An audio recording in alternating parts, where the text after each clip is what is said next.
천국에 들어갈 때까지 예수를 깨끗게 하신 대신이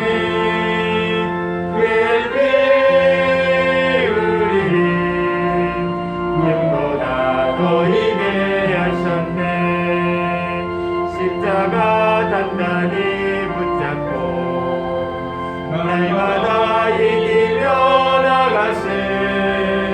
머리에 면류관 씌고서 주 앞에 찬양할 때까지 예수를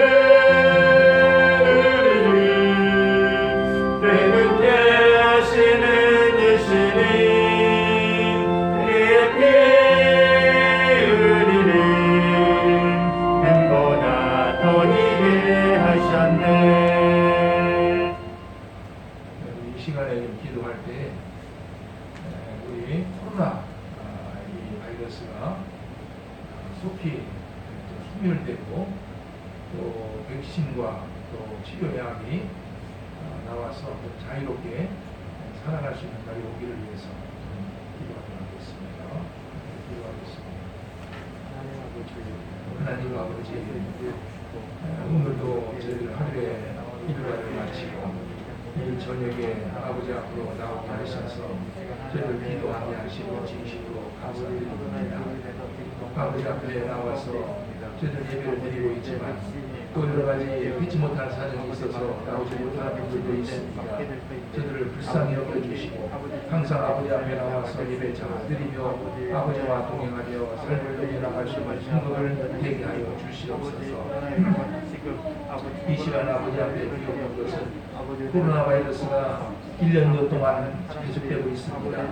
아버지 이로 인해서 참 너무나 많은 사람들이 참 타격을 받고 있고 특별히 주님의 소상공인들이 어려움을 겪고 있는 이러한 소식을 저희들 듣고 있습니다. 그뿐만 아니라 참 이렇게 마음 놓고 살아갈 수 없는 이런 환경 때문에 하나님을 믿는 백성들로 저도 아버지 앞에 나와서 예배를 제대로 드리지 못하면서 삶을 살아가고 있는 참 안타까운 이런 사태에 직면해 있습니다. 하나님 아버지여, 참 우리 하나님께서 함께하여 주셔서 이 코로나 바이러스가 속히 소멸되게 하여 주시고 또 주님의 아버지 하나님 치료약도 나오고 예방 백신도 나오게 하여 주셔서 저희들 마음 놓고 하나님을 찬양하며 아버지 앞에 예배드리며 살아갈 수 있도록 하나님께서 주장하여 주시옵소서. 특별히 코로나 바이러스로 인해서 무엇보다도 우리 성도들 신앙 위축되지 않도록 아버지 인도해 주시고 어려우면 어려울수록 더욱더 우리 하나님을 의지하고 또 우리 하나님 먼저 믿는 믿음 속에서 잘 극복해 나가게 하여 주시기를 간절히 비옵고오라옵나이다. 하나님 아버지여, 이 교회에 속해 있는 성도들 한 사람 한 사람 주님의 그 삶을 우리 하나님께서 주장하여 주셔서 온전한 믿음 안에서 삶을 살아가게 하여 주시고 아버지 앞에서 주님의 아버지 신실한 모습으로 삶을 살아가기 어려움 없도록 하나님께서 인도하여 주시옵소서.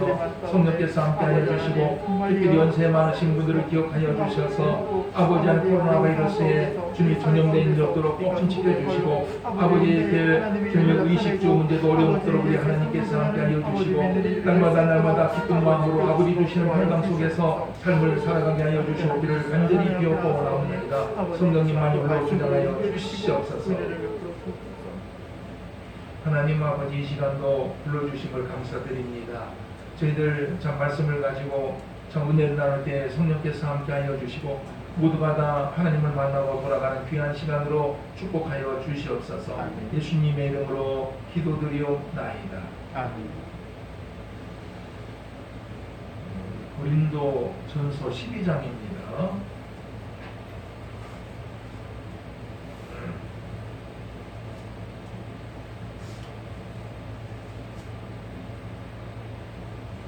장 1절부터 3절입니다.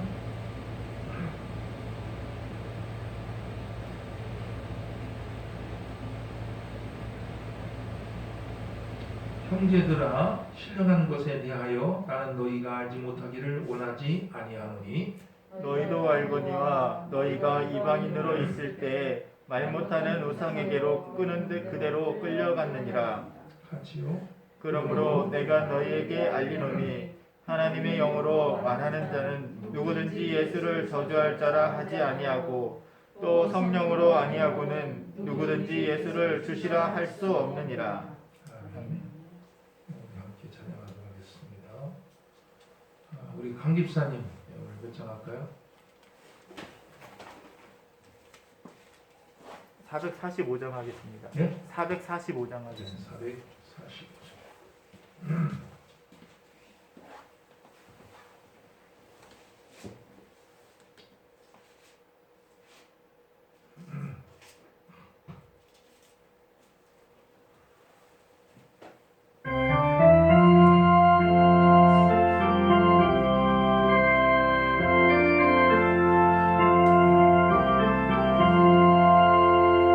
산을 넘어 원국에 가도 이 가운데로 걸어가면 주께서 항상 지키시기로 약속한 말씀 변치 않네. 하늘의 영광 하늘의 영광 나의 맘속에 자고로 넘쳐 할렐루야로 힘차게 불러 영원히 주를 찬양하리.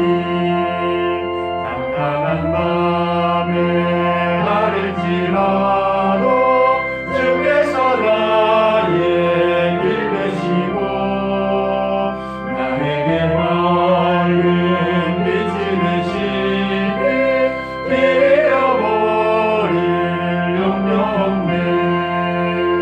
하늘의 영광 하늘의 영광 나의 맘속에 자고로 넘쳐 할렐루야를 힘차게 불러 영원히 주를 찬양하리.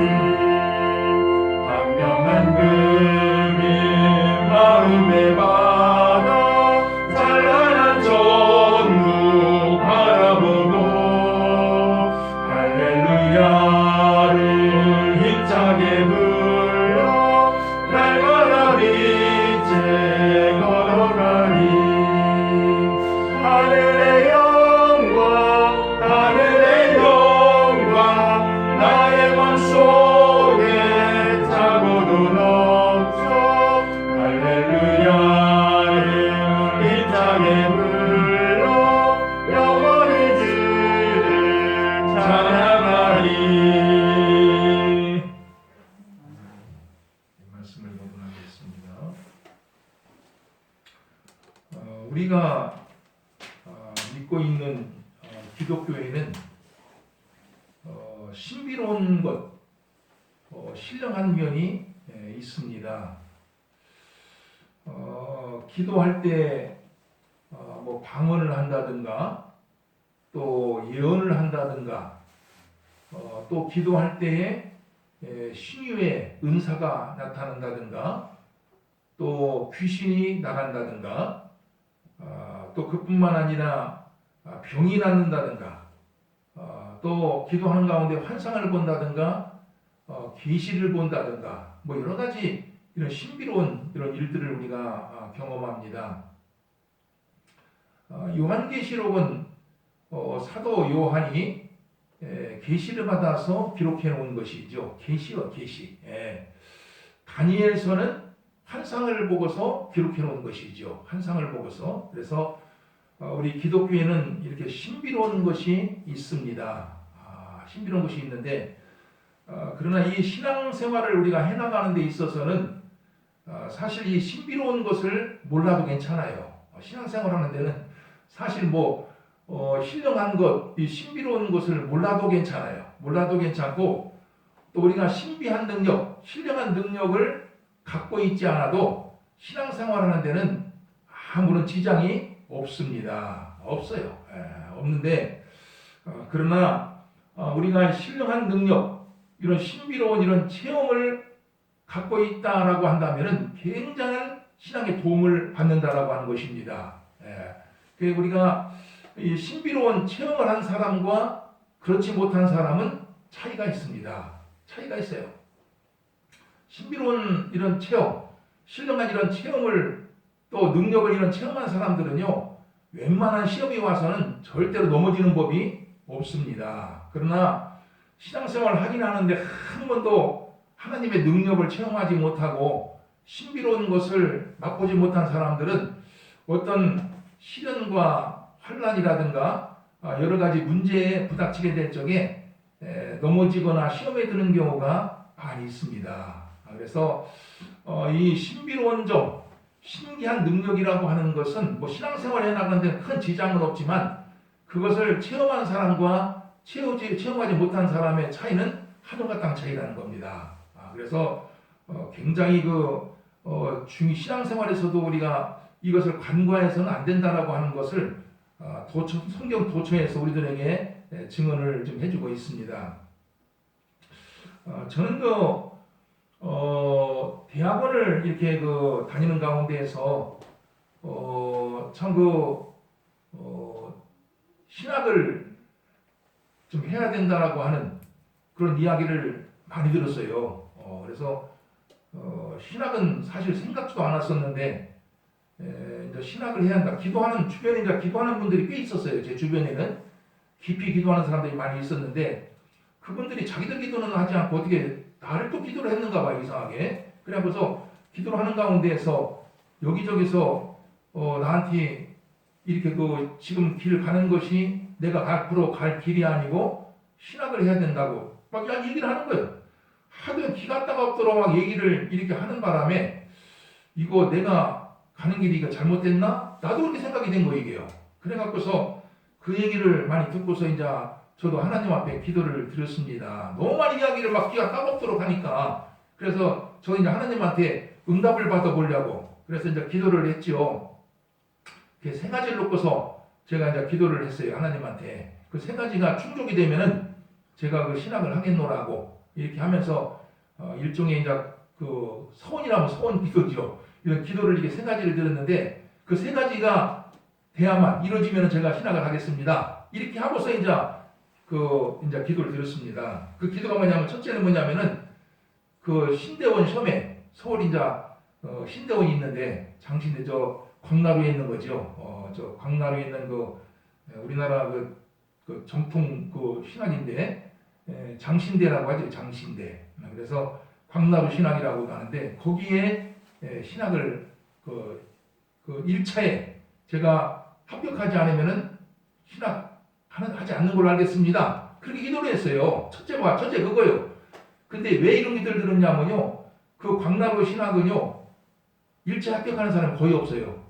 여기는요. 그래서 거의 재수, 3수, 10수, 막 11수, 막 12수 막 이렇게 나가요. 그러니까 막 굉장하죠. 사실 이게 경쟁률이 막 그냥 굉장한 이런 신학이거든요, 이게요. 그래서 1차에 어쨌든 간에 공부를 1년 동안 할 테니까 하고서 1차에 합격하지 않으면은 나는 그냥 지금 가던 길로 가겠습니다. 이렇게 기도를 했던 겁니다. 1차 합격해달라고 그렇게 했고 또 하나는 뭐냐면은 방언 기도예요. 방언. 제가 목회를 할 적에 평신도들도 막 방언하고 예언하고 그러는데 목회자가 방언도 못하고 예언도 못하고 한다면 이거 무슨 그가 성도 앞에 쓰겠습니까? 내가 뭔가 그 당시까지만 해도 방언 체험이 없었거든 제가요. 그래서 방언 예언도 아니에요. 방언 하도 흔했던 게 방언이기 때문에 그 당시만 하더라도 방언 터지겠더라고 그런 기도를 드렸습니다. 방언 기도. 이것이 이제 해야만 하나님이 나를 쓰시는 줄 알겠다고 그런 기도를 드렸어요. 여러분들이 생각하면 희한한 기도를 드렸다고 할 거예요. 아마 방언 기도 하려고요. 세 번째가 뭐냐면 등록금입니다. 그래도 늦은 나이에 제가 신학을 하는 가운데에서 등록금이 해결되지 않으면 그것도 다니기가 힘들거든요. 그래서 등록금 문제가 좀 해결되어야 된다고 이렇게 이제 세 가지를 놓고서 기도를 했습니다. 근데 기도했는데 이 세 가지가 다 이루어진 거예요. 참 희한하죠 이게요. 세 가지가 다 이루어져 갖고서 그때 참 이렇게 내가 참 하나님께 내 기도를 들어주셨구나 이런 체험을 처음으로 이제 한 거예요. 내가요. 처음으로다가 그래갖고서 하나님은 살아계시고 사람이 기도하는 것을 다 듣고 계시고 응답해 주시는구나 하는 것을 이렇게 체험을 하게 된 거예요. 그러면서 신학을 시작하니까요. 신학이 재밌더라고요, 이게요. 3년 동안 그 신대원을 다니는데요. 그냥 하루같이 신학을 버려요. 3년 동안을. 서울을 내가 왔다 갔다 하면서 신학 대학원을 다녔는데 그 3년 동안 세월이 그냥 지나가는 것 같아요. 그렇게 빠르게 지나가면서 정말 재미있게 참 신학을 마치게 되었는데, 근데 그 뒤로다가 이제 그 목회를 하면서 어려움들이 많았습니다. 이 목회 현장은요, 참 어려운 게 참 많은 것이 목회 현장이에요. 그래서 목회에서 전임 교육전도사로부터 시작해갖고서 전임전도사, 부목사, 그 담임목사 스기까지 그 과정이 또 만만치 않습니다. 그 만만찮아요. 그것이 소위 인턴이라고 하는 거죠. 인턴 과정이라는데 그런 과정을 거치는 동안에 서러움이 많아요. 그 이 부교육자라고 하는데요. 교육전도사, 전임전도사, 부목사들은 부교육자라고 하는데 이 부교육자들은 서러움이 많습니다. 참 서러움도 많고 어떤 때는 막 그냥 막 이 머리끝까지 화가 치밀어 나갖고서 내가 이렇게 수모를 당하면서 이 길을 가야 되느냐 이런 생각이 들 때도 참 많았어요. 참 많았는데 근데 이런 것을 그 당하면서도 끝까지 견딜 수 있었던 것이 뭐냐면 과거의 체험입니다. 과거의 체험이요. 하나님 체험이죠. 하나님은 살아계시구나. 이걸 체험한 그 밑바탕이 있었기 때문에요. 웬만한 어려움, 웬만한 시련이 와도 끄떡없는 거 이게요. 그러면서 이게 제가 목회를 하면서 이 신비로운 체험이라는 것이 신앙생활을 하는 데는 지장이 없지만서도 내가 신앙생활을 해나가면서 시련이 오고 혼란이 올 적에 나를 버티게 해주는 버팀목이 되는구나 하는 것을 그때 절실히 깨닫게 된 것입니다. 우리가 늘 삶을 영위해 나가면서 기독교에는 신비로운 것이 있는데 그 신비로운 것이 신앙생활을 하는 데는 꼭 필요한 것은 아니지만 그 신비로운 체험이나 신비로운 능력이 있다라고 한다면은 어떤 시련과 혼란이 와도 절대로 흔들리지 않는다라고 하는 겁니다. 이런 면에서 이게 필요하다는 거예요. 오늘 이 말씀을 오늘에 들려주고 있는데 한번 우리 1절만 우리 한번 같이 한번 읽어보겠습니다. 1절 같이 읽어보겠습니다. 시작. 형제들아 신령한 것에 대하여 나는 너희가 알지 못하기를 원하지 아니하노니. 형제들아 신령한 것. 우리 기독교는 신령한 그런 점이 있다고 했습니다. 이 신령한 것이 있다고 하는 것에 대하여 나는 너희가 알지 못하기를 원하지 아니하노니. 알지 못하기를 원하지 아니하노니 무슨 소리예요? 알기를 원한다는 것이죠. 신령한 것에 대해서 너희들이 알기를 원한다는 겁니다. 알기를 원한다. 알기를 원한다는 얘기는 이 기독교의 신기한 능력, 신비로운 능력이 있으니까 이런 것을 받았으면 좋겠다 이런 뜻의 얘기예요. 그러니까 모르기를 원하지 않는다. 알지 못하기를 원하지 않는다는 얘기는 신령한 것이 있다라고 하는 것을 알기를 원한다. 알기를 원하고 그런 능력을 갖기를 원한다. 이러한 내용을 담고 있는 이런 말씀입니다. 그래서 우리 기독교는 아까 처음에 이야기한 바와 같이 방언 이런 것도 있고 또 예언 이런 것도 있고 또 병 고치는 신유 또 귀신 쫓는 축기 그것뿐만 아니라 뭐 믿음의 은사 뭐 다양한 은사들이 있지요. 이런 것들을 우리가 모르기를 원하지 않는다는 거예요. 이런 것을 여러분들이 사모하면서 이렇게 살아가라고 하는 말씀을 우리들에게 주고 있는 거예요. 뭐 신앙생활 하는데 방언 뭐 필요해요? 그냥 신앙 열심히 하면 되지요. 예언의 은사 뭐가 필요해요? 뭐 신유의 은사, 축기의 은사, 믿음의 은사 뭐가 필요해요? 그냥 신앙생활 교회 잘 다니면서 신앙생활 열심히 하면 되지요. 물론 그렇게 말할 수도 있어요. 그러나 신앙생활이라고 하는 게 항상 평탄한 것만 아니거든요. 박해가 올 수도 있고 핍박이 올 수도 있고 저 말할 수 없는 이러한 그 아픔, 상처를 받을 때도 있습니다. 이런 것을 이겨나가기 위해서는 신령한 이런 은사가 필요하다는 거예요. 그래서 고린도전서 우리 한번 요 살짝 본문을 접어두고 한 장만 넘겨보세요. 14장 1절 이런 말씀이 나와요. 그래서 14장 1절입니다. 같이 읽어봐요. 시작. 사랑을 추구하며 신령한 것들을 사모하되 특별히 예언을 하려고 하라. 여기 보니까 뭐라고 되어 있습니까? 신령한 것들을 어떻게 해요? 사모하라 이런 말씀이 나옵니다. 신령한 것들을 사모하되 특별히 예언을 하려고 하라 이런 말씀이 나와요. 예언. 그래서 우리가 신령한 것들을 사모하라는 거예요. 사모하라. 이걸 신령한 것들을 우리 갖기를 사모하라 이런 말씀이죠. 과거에 그 나이 많은 그 집사님이 계셨는데요. 그 집사님이 한글을 몰라요.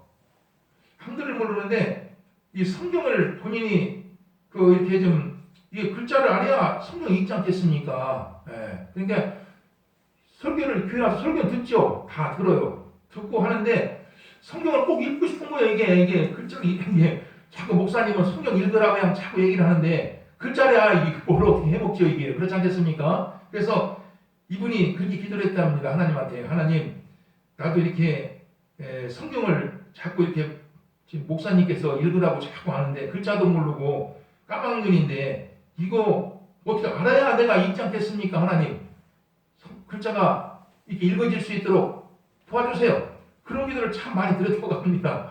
근데 희한하게요. 이분이 그렇게 기도한 몇 년 기도했대요. 이렇게. 근데 그렇게 하고서 어디 공부한 것도 안 해요. 근데 어느 날 갑자기 한글이 눈에 떠지기 시작한 거예요. 이게요. 희한하죠 이게요. 그래서 성경을 이분이 그 뒤로다가 읽게 되었다고 하는 거예요. 참 신비로운 일이죠 이게요. 아니 글자도 안 배운 양반이 이게 글자가 이게 읽어지겠습니까? 이게 신기한 거 이게. 그러니까 하나님께 답답한 성경 읽고 싶은데 읽어지야 할 말이죠. 모르니까 글자를. 근데 하나님한테 그렇게 몇 년 동안 기도를 했더니 어느 날 갑자기 성경 말씀이 들어오더라는 거 이게요. 참 신기한 일이죠. 이런 것이 우리 기독교에 있어요 이게요. 우리가 늘 삶을 영해나가면서 각양각색의 이런 은사가 있거든요.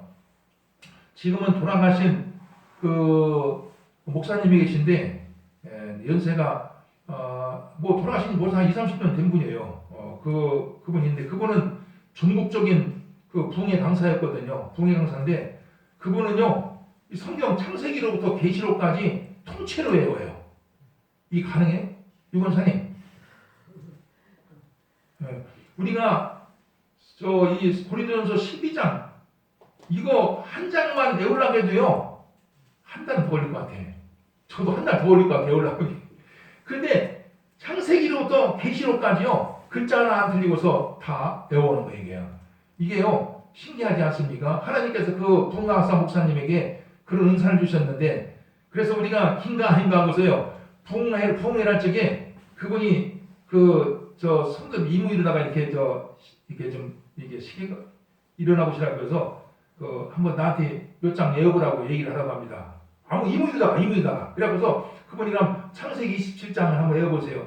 여기서 마태복음 9장 한번 외워보세요. 그러면요 막 술술술 하면서 막 외우는 거예요. 참 대단하지 않습니까 이게요? 참 대단한 거 이게 신비한 능력이 있어요 이게요. 근데 알고 보니까요 이분이 성경을 이렇게 외우는데 이게 외워진 게 아니라요 글자가 앞에 나타난대요 이게요. 성경이 그러니까 저 희한하지 않습니까? 글자가 나타난다는 거 이게요. 이게 참 그게 희한한 그 능력을 이렇게 그분이 가졌는데 이분이 참 말씀을 그렇게 사모했는데 사모하다 보니까 하나님께서 그런 희한한 은사까지 주셨다 하는 것을 저도 그 부흥의 현장에서 제가 직접 체험한 얘기예요 이게요. 참 이런 면이 있습니다. 그래서 오늘 말씀해 보니까 형제들아 우리 기독교에 있는 신령한 것에 대하여 나는 너희가 알지 못하기를 원하지 아니하노니. 신령한 것에 대해 신령한 것이 있으니까 능력을 받기 위해서 사모하라 이런 말씀을 주고 있는 이런 본문입니다. 그러면서 이제 2, 3절에 이런 말씀이 나옵니다. 우리 2, 3절 우리 같이 한번 읽어보겠습니다. 2, 3절 시작. 너희도 알거니와 너희가 이방인으로 있을 때에 말 못하는 우상에게로 끄는 그대로 끌려갔느니라. 그러므로 내가 너희에게 알리노니 하나님의 영으로 말하는 자는 누구든지 예수를 저주할 자라 하지 아니하고 또 성령으로 아니하고는 누구든지 예수를 주시라 할 수 없느니라. 예, 여기 특별히 3절에 보니까요 굉장히 귀한 말씀이 나오죠. 내가 너희에게 알리노니 하나님의 영을 정민아 뭐라고 하지? 다른 말로 혹시 아나? 그렇지 성령. 하나님의 성령으로 말하는 자는 누구든지 예수를 저주할 자라 하지 아니하고 또 성령으로 아니하고는 누구든지 예수를 주시라 할 수 없느니라. 성령, 하나님의 영으로 아니하고서는 어떠한 사람이든지 예수님을 주님이라고 부를 수 없다 하는 거예요. 주의를 썼다. 우리 하나님을 믿는 사람들은요, 누구든지 그 자신 안에 뭐가 있느냐 하면은 성령이 있습니다. 우리 하나님을 믿는 사람들은 누구든지 내 안에 성령, 하나님의 영이 있어요. 하나님의 영이 있어요. 그걸 어떻게 할 수 있어요? 그 이유가 뭐예요? 우리 안에 하나님의 영, 성령이 있다라고 지금 성령 얘기를 하고 있는데 도대체 뭘 근거로 이런 얘기를 좀 하고 있는 거예요? 네? 근거. 그 근거가 뭐 여기 보면 나오죠?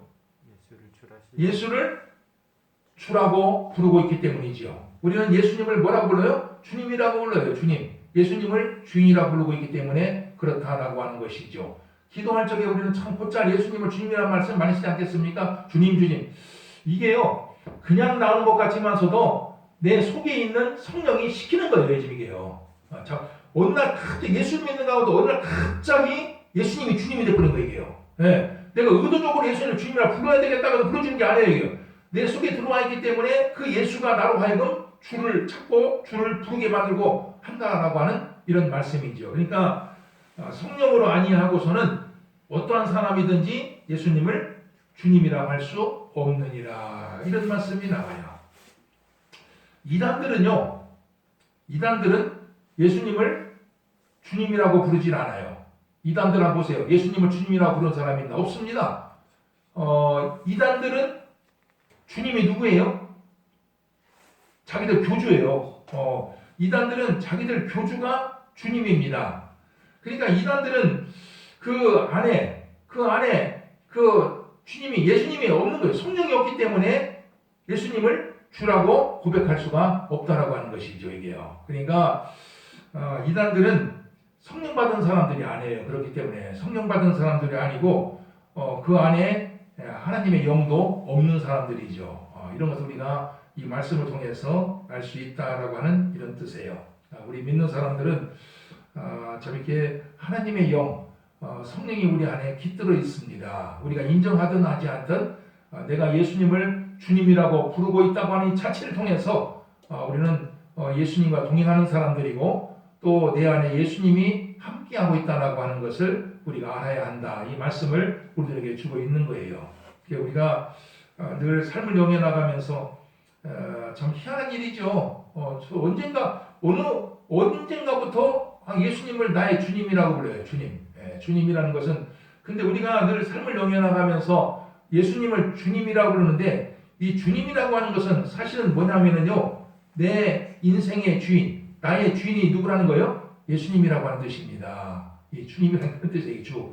예수를 우리가 주라고 하는데 나의 주인은 내가 아니라는 거예요. 이게 나의 주인은 누구예요? 예수님이라는 뜻이에요. 나의 주인은 내 몸뚱아리의 주인도 예수님, 내 인생의 주인도 예수님이다라고 하는 이런 의미를 담고 있는 이런 말씀입니다. 우리가 늘 삶을 영해 나가면서 참 이게 내가 내 인생을 마음대로 할 수 없는 이유가 그거예요. 내 주인은 예수님이기 때문에 항상 예수님과 상의를 하고 또 예수님의 뜻에 따라서 우리가 인생을 살아가는 그 사람이 바로 지혜로운 사람이고 또 잘 살아가는 사람이라고 하는 것을 이 본문을 통해서 우리들에게 주고 있다라고 하는 것이죠.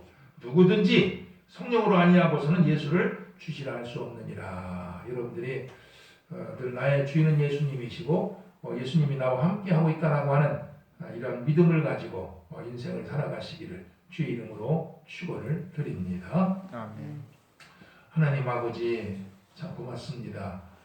오늘도 저희들 하나님의 말씀을 통해서 참 우리 신앙생활 해나감에 있어서 항상 신령한 것이 우리 기독교에 있다라고 하는 말씀을 저희들에게 주시고 있는데 아버지 하나님이여 저희들 신령한 것을 늘 사모하며 살아가게 하여 주시고 그뿐만 아니라 내 안에 예수님이 거하신다고 하는 기가 막힌 이 말씀을 기억하면서 언제나 힘있게 세상을 이겨나갈 수 있도록 축복하여 주시옵소서. 예수님의 이름으로 기도드리옵나이다. 191장입니다. 191장.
함께 평화 얻으면 주의 영이 함께하니라.